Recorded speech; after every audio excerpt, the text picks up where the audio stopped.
السلام علیکم دوستوں، ایچ بی کریٹو کی جانب سے میں پھر حاضر ہوں اور آپ لوگوں کو خوش آمدید کہتا ہوں۔ جن دوستوں نے ابھی تک ہمارا چینل سبسکرائب نہیں کیا تو سبسکرائب کریں اور بیل آئیکن دبائیں۔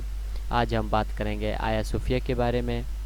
تو دوستوں، برائے مہربانی جن بھائیوں نے ابھی تک چینل سبسکرائب نہیں کیا تو میں دوبارہ دہراؤں کہ سبسکرائب کر کے بیل آئیکن دبائیں۔ اور ویڈیو پسند آئے تو ہمارا ویڈیو لائک کر کے کمنٹ میں اپنا رائے دیجیے۔ ہر کوئی دقت وغیرہ پیش نظر آئے تو آپ ہمیں کمنٹ میں پوچھ سکتے ہیں اور سوشل لنک کے ذریعے کانٹیکٹ بھی کر سکتے ہیں۔ اور اس طرح کے معلومات حاصل کرنے کے لیے بیل آئیکن دبائیں کیونکہ آنے والے اس طرح کے معلومات میں آپ کو آگاہ کیے جائے۔ دوستوں، چلتے ہیں آیا صوفیہ کی کہانی کے بارے میں۔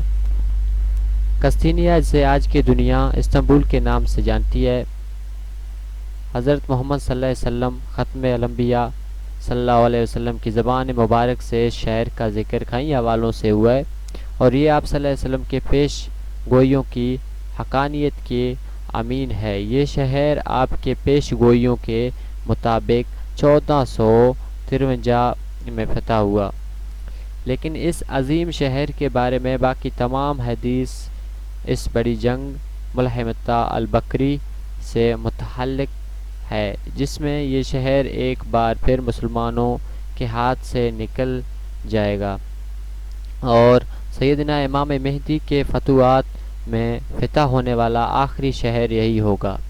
یہ قسطنطنیہ جو اس وقت استنبول کہلاتا ہے، اس کی ایک عمارت آیا صوفیہ گزشتہ 2000 سال سے تاریخ کی لاتعداد مناظر دیکھ چکی ہے۔ آیا صوفیہ 1481 سال تک مسلمانوں کی سجدوں سے آباد رہی، لیکن 1931 میں اتا ترک نے اپنی اسلام دشمنی میں پہلے اس پر تالے لگائے اور پھر 1935 میں اسے ایک عجائب گھر میں تبدیل کر دیا۔ اب دوبارہ اس کے میناروں سے اذان کی صدا بلند ہونے والی ہے۔ قسطنطنیہ کا شہر اور یہ عمارت آیا صوفیہ مسلمان کے عروج و زوال کی کہانی تو سناتی ہے، لیکن ساتھ ساتھ عظیم بازنطینی رومی شہنشاہیت کے زوال کی بھی داستان بیان کرتی ہے۔ یہ شہر ایشیا اور یورپ کے سنگم میں اور آبنائے باشفورس کے کنارے آباد کیا گیا ہے۔ اس جگہ کا انتخاب روشن بادشاہ قسطین نے کیا تھا۔ جب قدیم رومن شہنشاہیت کے تخت پر بیٹھا تو پورے ملک میں خانہ جنگی عروج پر تھی۔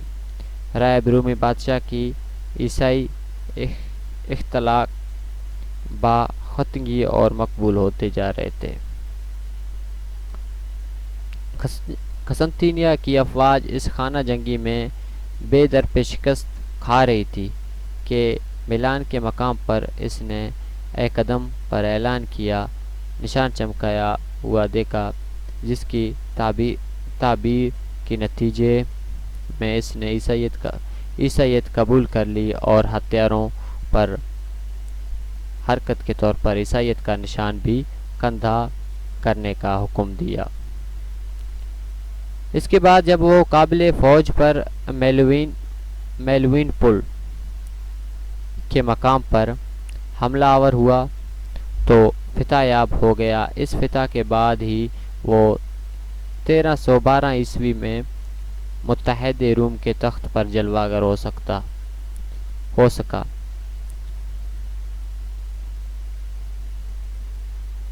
تو دوستوں، اس نے آتے ہی عیسائی راہبوں کے قتل عام کا حکم منسوخ کر دیا، عیسائیت کی ترویج، بائبل کی تدوین اور مذہب کی بنیاد پر قانونی سازی شروع کر دی۔ اس کی والدہ ہیلن نے ایک راہبہ کی حیثیت سے خود کو عیسائیت کے لیے وقف کر دیا،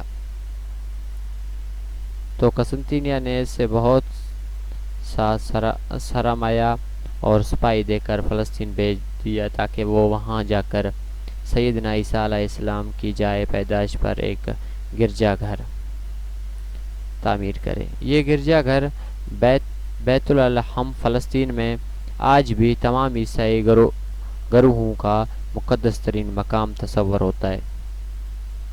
قسطنطین نے قدیم روم کی بجائے آبنائے باشفورس کے کنارے اس علاقے کو 324 عیسوی میں اپنے دارالحکومت کے طور پر منتخب کیا۔ یہ دراصل یونانیوں کا آباد کیا ہوا شہر تھا۔ بازطینم تھا۔ یہی وجہ ہے کہ اس شہر سے حکمرانی کرنے والے رومن بادشاہوں کو بازطینی حکمران کہا جاتا ہے۔ رومن بادشاہت اب 2 حصوں میں تقسیم ہو گئے، اس کے ساتھ عیسائی بھی 2 حصوں میں بٹ گئے۔ بازطینی بادشاہت کا پہلا اہم ترین بادشاہی جسٹینین اول تھا، جس نے 532 عیسوی میں ہارتوڈوکس چرچ کے مرکز کے طور پر یہ عمارت آیا صوفیہ تعمیر کرنے کا حکم دیا، جو 537 عیسوی میں مکمل ہوئی۔ جسٹینین جب تکمیل کے بعد اس دیکھنے کے لیے اندر داخل ہوا تو اس کی شان و شوکت دیکھ کر حیران رہ گیا، جس پر اس نے غرور سے کہا، سلیمان میں تم پر سبقت لے گیا۔ اس کا اشارہ حضرت سلیمان علیہ السلام کی طرف تھا، جنہوں نے بیت المقدس تعمیر کیا تھا۔ آرتھوڈوکس عیسائیت کی مرکز کے طور پر یہ عمارت تقریباً 900 سال رہی۔ خلافت عثمانیہ کے سلطان محمد فاتح نے 1453 میں قسطنطنیہ فتح کیا تو شہر کے عیسائی آبادی سے عمارت میں گھس گئی۔ ان کے ایمان تھا کہ اس کی گنبد سے ایک فرشتہ اس وقت تلوار لے کر آسمان سے اترے گا جب ترک دشمن قسطنطین کے ستون تک پہنچ جائیں گے، لیکن سلطان محمد فاتح اس ستون سے گزرتا ہوا اس مسجد کے گنبد والے ہال میں داخل ہوا اور اس نے وہاں کھڑے ہو کر رسول اکرم صلی اللہ علیہ وآلہ وسلم کی سنت پر عمل کرتے ہوئے گنبد والے فرشتے کی منتظر عیسائیوں کے لیے ویسے ہی فقرے بولے جو رسول کریم صلی اللہ علیہ وسلم نے فتح مکہ کے وقت بولے تھے کہ آج تم سے کوئی مواخذہ نہیں، تم سب امان میں ہو۔ آیا صوفیہ میں موجود عیسائی خاندان جو اپنی موت اپنے سامنے دیکھ رہے تھے، سلطان کے اس اعلان پر پھوٹ پھوٹ کر رونے لگ گئے۔ یہی وجہ ہے کہ قسطنطنیہ جو 0.2% عیسائی ہے اور وہ بھی باہر سے آئے ہوئے آرمینائی آباد کار۔ سلطان محمد فاتح جمعہ کے دن فجر کے وقت آیا صوفیہ میں داخل ہوا تھا۔ اس نے کہا کہ چونکہ یہ شہر ہم نے حضرت عمر رضی اللہ عنہ کے عیسائیوں سے معاہدہ کے تحت بیت المقدس حاصل کرنے کی طرح حاصل نہیں کیا بلکہ لڑ کر فتح کیا ہے، اس لیے ہم عبادت گاہوں کے ضامن ہیں، ہم جمعہ کی نماز یہاں ادا کریں گے۔ ہم جمعہ کی نماز یہاں ادا کریں گے۔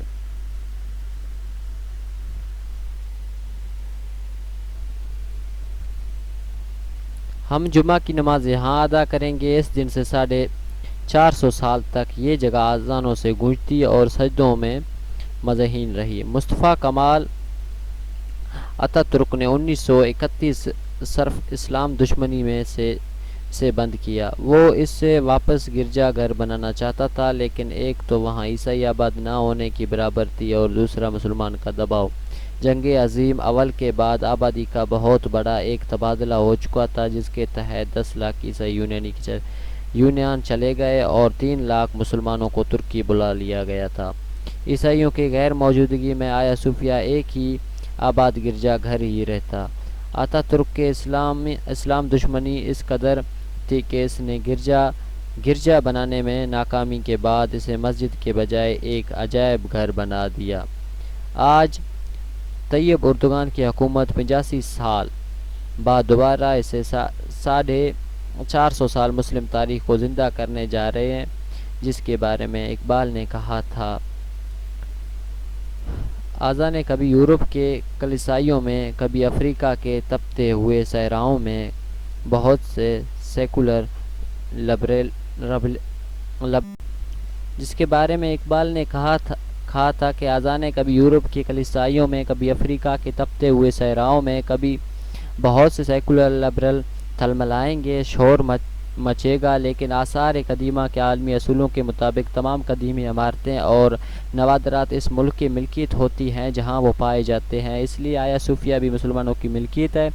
آج کے دور میں ملکیت ہی عمارت کا مشرف بتاتی ہے۔ یورپ کے صرف ایک شہر لندن کے 500 بند گرجا گھروں میں 423 کو مسلمانوں نے خرید کر مسجد بنایا۔ آج ان میں نمازیں ادا ہو رہی ہیں۔ یہ تو باہم رضامندی سے ہوا ہے، لیکن اسپین سے جب مسلمانوں نے زبردستی نکالا گیا تو وہاں کے 3000 مساجد کو گرجا گھر بنا دیا گیا ہے۔ اس کی تفصیل کہانی جو ہے نا سننے کے لیے دوستوں ہمارے چینل میں جو ہے نا آپ فالو کر کے کمنٹ سے پوچھ سکتے ہیں، اور ہم آپ کو اس کی فل تفصیل جو ہے نا دیں گے۔ یہ سیکولر اور لبرل مافیا اسپین کے 3000 مساجد کو مسلمانوں کے اختیار میں دینے کے لیے آواز بلند کرے گا۔ بابری مسجد میں اذان کی آواز کے لیے جلوس نکالے گئے، ہرگز نہیں، اس لیے کہ دنیا ہر سیکولر لبرل اور لادین اصل میں مذہب دشمن نہیں ہے بلکہ اسلام دشمن ہے۔ اس کرسمس کی رونق، ہولی کے رنگ اور دیوالی کے دیپ اچھے لگتے ہیں، لیکن اسے مسلمانوں کی اذان سے لے کر بکروں کی قربانی تک ہر چیز سے نفرت ہے۔ آیا صوفیہ میں 95 سال بعد بلند ہونے والی اذان ایک ایسے شہر سے اللہ کی بڑائی کا اعلان ہے جو 1000 سال تک یورپی تہذیب کا مرکز رہا تھا۔